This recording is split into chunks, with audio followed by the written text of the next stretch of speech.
This morning we're going to spend just a little bit of time talking about the EHV-1 outbreak that occurred at the Western National Championships in Ogden, Utah last year, and in fact it did not occur there. It occurred within 48 hours of horses headed home or being home. So has been described as by many as the perfect storm, because we had an event, and then the consequences of that event was a major outbreak.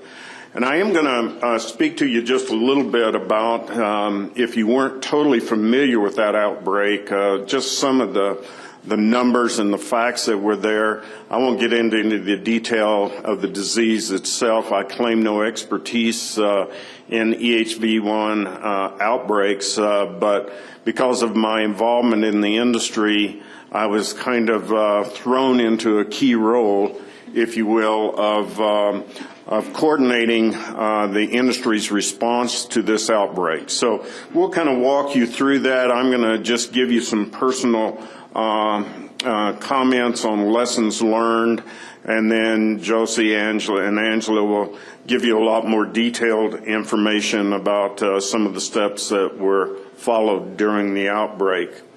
For those of you that are not familiar with cutting, I'll give you a kind of the elevator speech, if you will, about it. It is a discipline that's been going on in the U.S. For a very long period of time as an organized event since the 1940s. And over time, certainly if you look at Western performance horses, or Western stock horses, if you will, I think cutting has kind of found its way to the top of the ladder, so to speak, in the fact that we have developed some very major events within the country and now internationally. And we are now the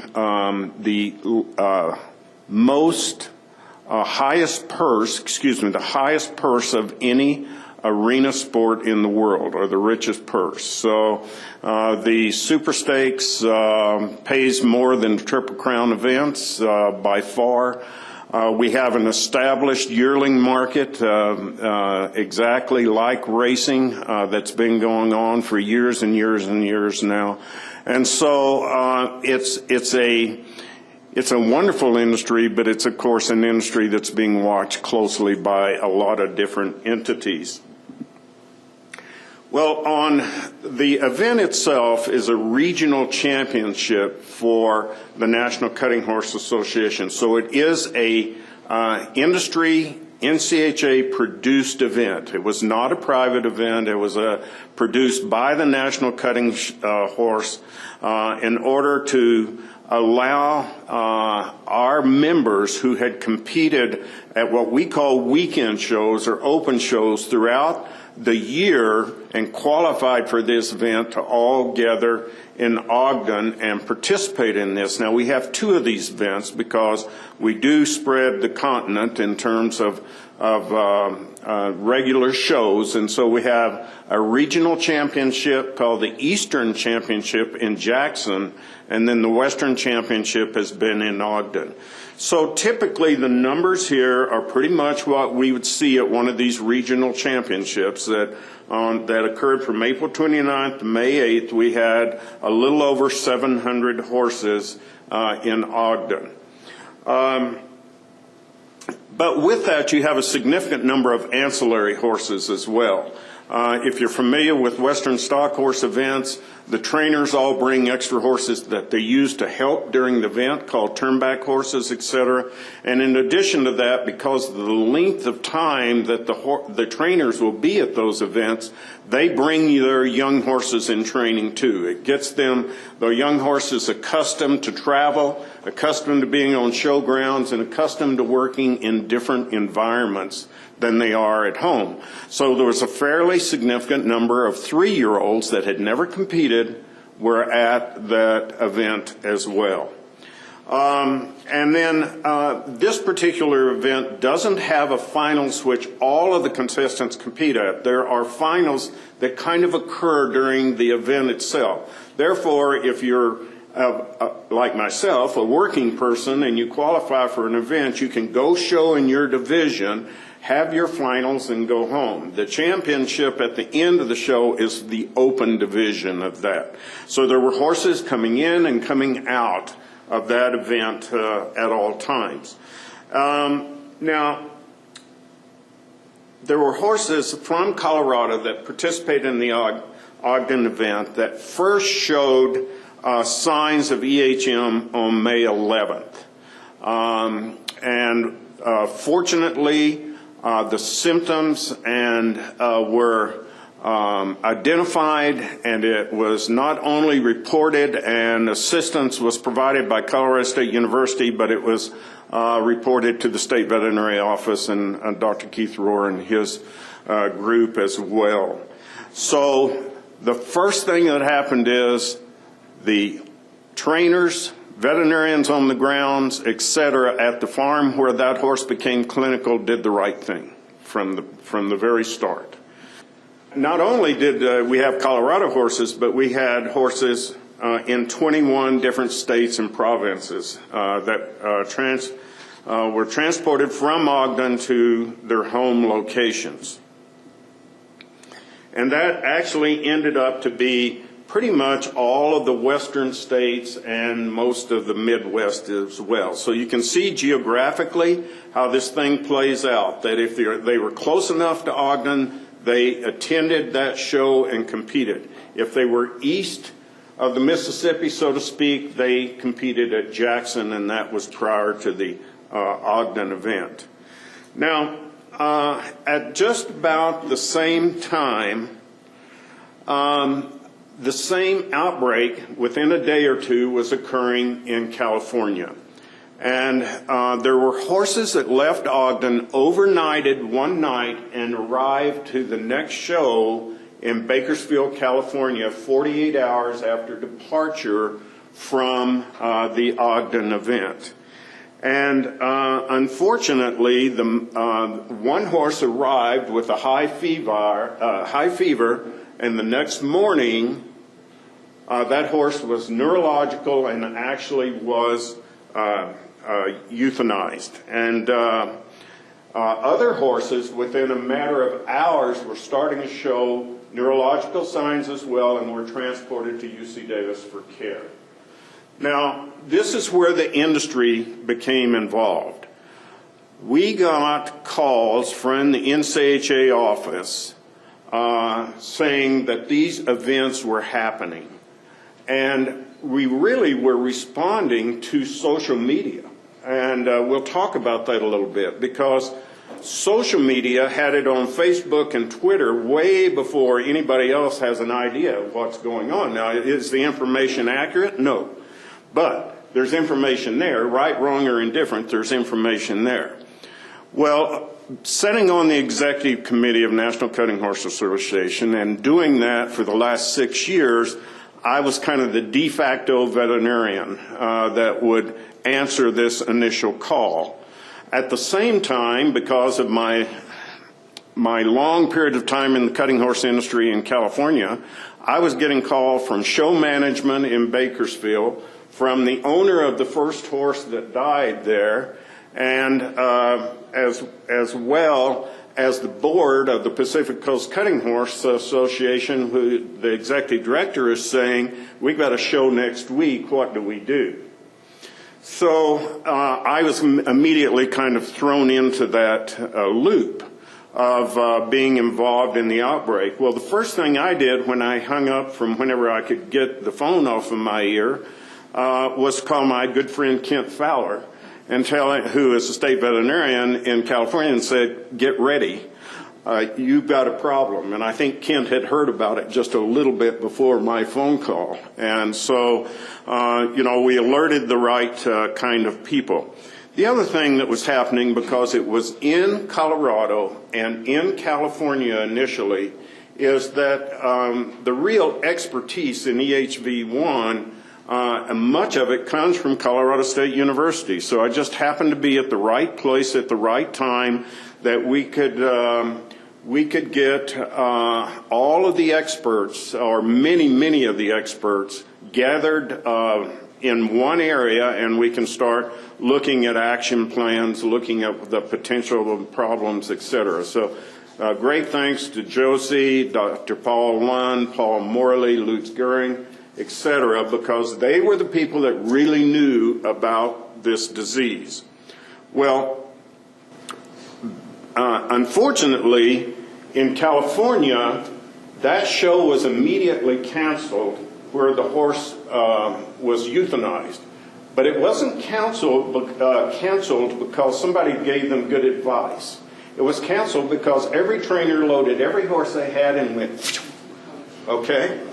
And so now we have secondary potentially exposed horses that have just traversed California, Arizona, Nevada, Oregon, etc., potentially. So we are certainly looking at the potential for the perfect storm, as it's been called, because we've got a lot of horses dispersed in a lot of different directions that potentially have been exposed to this disease.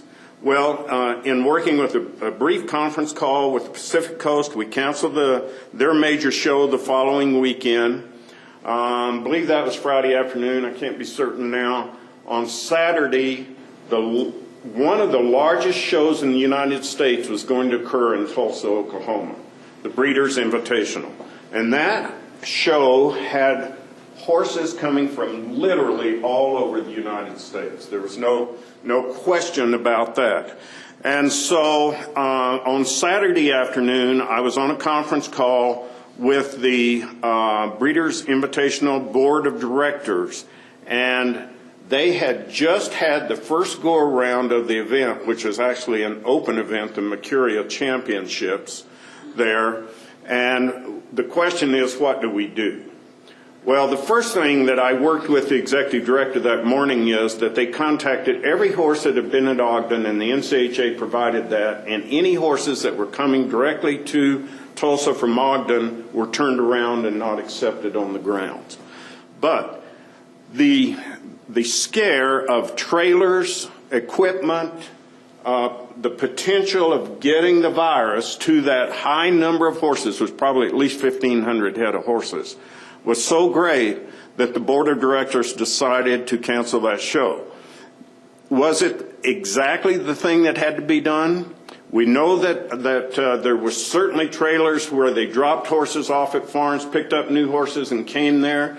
Certainly people and equipment and such that were in Ogden were there. We don't know if it's the right thing to do. I really just told them a little bit more about the disease and where we were with it, and the board of directors made that decision to cancel the show. The huge economic loss was based upon the fact that the people were already there. So when you have trainers that have got 20 head of horses, or owners that have brought their horses, whatever that may be, and they have traveled from wherever their home is to their destination in Tulsa, and you're there one day or 2 days and turn around and go back, that's a difficult situation. So I'm not going to be spending time on this. I think Josie will. I just want to finish with a couple of comments.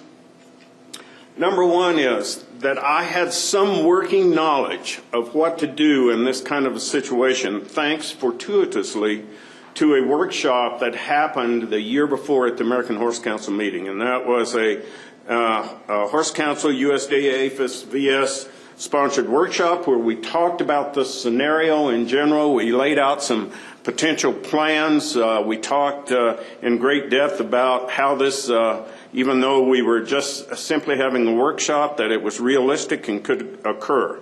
And so I knew who to call. I had Dr. Traub Dargit's in the loop.